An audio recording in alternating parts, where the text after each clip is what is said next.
Hi, good morning. இன்றைக்கி ஒரு sweet recipe பண்ண போகிறோம். வாங்க, பிரபஞ்ச அழகி யூடியூப் சேனலுக்கு உங்களை அன்புடன் வரவேற்கிறேன். இன்றைக்கி என்ன ஸ்வீட்டுன்னு பார்க்குறீங்களா?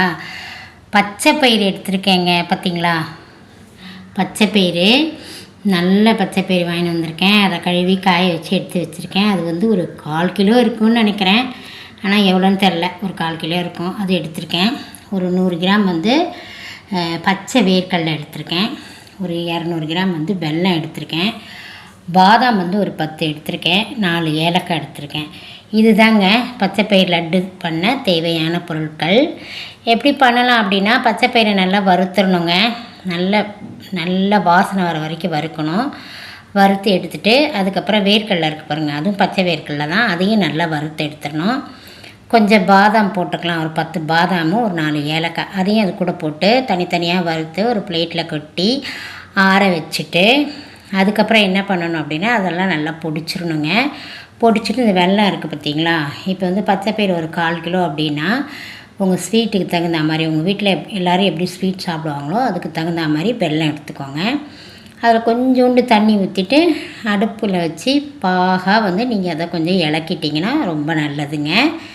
கொஞ்சம் நெய் கூட போடலாங்க. நான் நெய்யும் போடுவேன். நெய் எடுத்து வைக்கல, பண்ணும்போது உங்களுக்கு காட்டுறேன் பாருங்கள். போட்டு இதை நல்லா கொதிக்க வச்சுட்டு அது வந்து சிரப்பு மாதிரி வந்துடும். அதை வந்து இந்த மாவில் போட்டு பிசைஞ்சு லட்டு பிடிக்க வேண்டியதாங்க. ரொம்ப ஸ்ட்ரென்த்தான லட்டு, குழந்தைங்கள்லேருந்து பெரியவங்க வரைக்கும் சாப்பிட்லாம். வாங்க எப்படி செய்யலான்னு பார்க்கலாம்.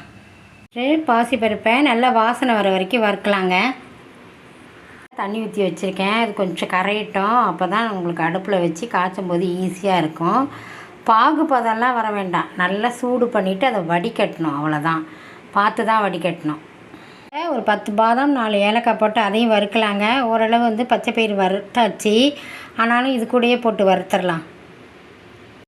வேர்க்கடலையும் வறுக்க போகிறேங்க. இது பச்சை வேர்க்கடலை, அதனால் வறுக்க போகிறேன் சட்டியில் போட்டு. பயிரை ஜாரில் போட்டு அரைச்சிருக்கேன். இன்னும் ஃபைனாக கொஞ்சம் நல்லா அரைக்கணும். போடும்போது காட்ட மறந்துட்டேன், அதனால தான் பாதியிலே அரைச்சிட்டு இருக்கும்போது எடுத்துகிட்டு வந்து காட்டுறேன். ஓகேவா? இன்னும் நல்லா அரைச்சிட்டு வரேன். ஜலிச்சு வச்சுருக்கேன். இப்போ வந்து வேர்க்கடலை, பாதாம், ஏலக்காய் போட்டு அரைக்க போகிறோம். இப்போ நம்ம பாதாம், வேர்க்கடலை, ஏலக்காய் அரைச்சிட்டு வந்துட்டோம். பல்ஸ் மூடில் விட்டு அரைக்கணுங்க. ஏன்னா வேர்க்கடலை அரைக்கும் போது உங்களுக்கு வந்து இந்த ஒரு ஆயில் மாதிரி அப்படியே ஒட்டிக்கிட்டு சுற்றி வரும். விட்டு அரைங்க. ஓகேவா? நெய் போட்டாச்சு. நெய் உருகிட்டு வருது. இதில் வந்து அந்த மாவு போட்டு நல்லா வறுக்கணுங்க. வறுத்துட்டு அதில் வந்து இந்த வெள்ளை தண்ணியை நம்ம சிரப்பு எடுத்து வச்சுருக்கோம் இல்லைங்களா, அதை ஊற்றுறோம். போட்டு மாவை வறுத்துட்ருக்குறேன். நீ எல்லா மாவையும் போட்டு வறுக்கணுங்க. இந்த மாவை நல்லா நெய்யில் வறுத்து விட்டுட்டேன். இப்போ நம்ம மேலே போட்டிருக்க மாவு வந்து அந்த வேர்க்கடலை, பாதாம், ஏலக்காயெல்லாம் பொடித்தோம் இல்லையா, அந்த மாவு போட்டிருக்கேன். இப்போ என்ன பண்ணணும் அப்படின்னா, நம்ம வெல்லத்தை பாகு எடுத்து வச்சுருந்தோம்ல, அதை வந்து இதில் ஊற்றி கலந்து உருண்டை பிடிக்கணும். இந்த வெள்ளை பாகை ஊற்றிருக்கேன், வடிகட்டியாச்சு. இப்போ இதை நல்லா கலந்து விட்டுற வேண்டிதான். மாவை நல்லா கலந்து விட்டுருக்கேன். கொஞ்சம் ஆறட்டும். ஆறின உடனே நம்ம உருண்டை பிடிச்சிக்கலாம். ஸ்வீட் உங்களுக்கு எந்த அளவுக்கு தேவையோ அந்த அளவுக்கு நீங்கள் தான் வெள்ளைப்பாகை ஊற்றி கலக்கணும். எனக்கு போரும், கொஞ்சம் வெள்ளைப்பாகு கொஞ்சம் மிச்சம் இருக்காது, இருக்கட்டும். ரொம்ப ஸ்வீட் ஆகிடுச்சுன்னா சாப்பிட மாட்டாங்க. இப்போ இதை நல்லா கலந்து விட்டோன்னா ஆறணுன்னா உருண்டை பிடிச்சிடலாம். நல்லா ஆறிடுச்சு. இப்போ உடனே லட்டு பிடிச்சிடலாம். வாங்க, சுட சுட இருக்குது. கொஞ்சம் கை பொறுக்கிற மாதிரி உருட்டி வைக்கணும், அவ்வளோதான். என்ன பண்ணணும், மாவை ஆறிட்டு நல்லா இப்படி டைட்டாக பிடிக்கணும்.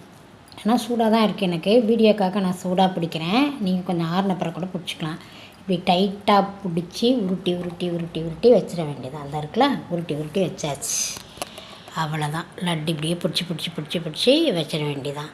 ஏன்னா நான் கையிலேயே வச்சுக்கிட்டே ஷூட் பண்ணுறேன், அதனால் எனக்கு கொஞ்சம் கஷ்டமாக இருக்குது. இந்த மாதிரி தாங்க பண்ணணும். ஓகேவா? நான் எல்லாத்தையும் உருட்டிட்டு காட்டுறேன். தேங்க்யூ. ரெடி ஆயிடுச்சு, சாப்பிட வாங்க. பச்சை பயிறு லட்டு ரெடி. ரொம்ப ரிச்சு ஃபுட்டுங்க இது. நீங்கள் சாப்பிடாட்டா கூட பரவாயில்ல, டெய்லி ஒரு உருண்டை சாப்பிட்டிங்கன்னா தேவையான அளவுக்கு உங்களுக்கு ஊட்டச்சத்து கிடைக்குங்க. பச்சை பயிரை பற்றி உங்களுக்கு நல்லா தெரியும். அதில் வெல்லம் தான் நம்ம சேர்த்துருக்கோம், சுகர் இல்லை. அதனால் உடம்புக்கு ரொம்ப நல்லதுங்க. சின்னவங்கலேருந்து பெரியவங்க வரைக்கும் சாப்பிட்லாம். ஓகேவா? எங்கள் சேனலை சப்ஸ்கிரைப் பண்ணுங்கள், ஷேர் பண்ணுங்கள், ஒரு கமெண்ட் ஒன்று கொடுங்க ஃப்ரெண்ட்ஸ். தேங்க்யூ. பிரபஞ்சத்திற்கு நன்றி.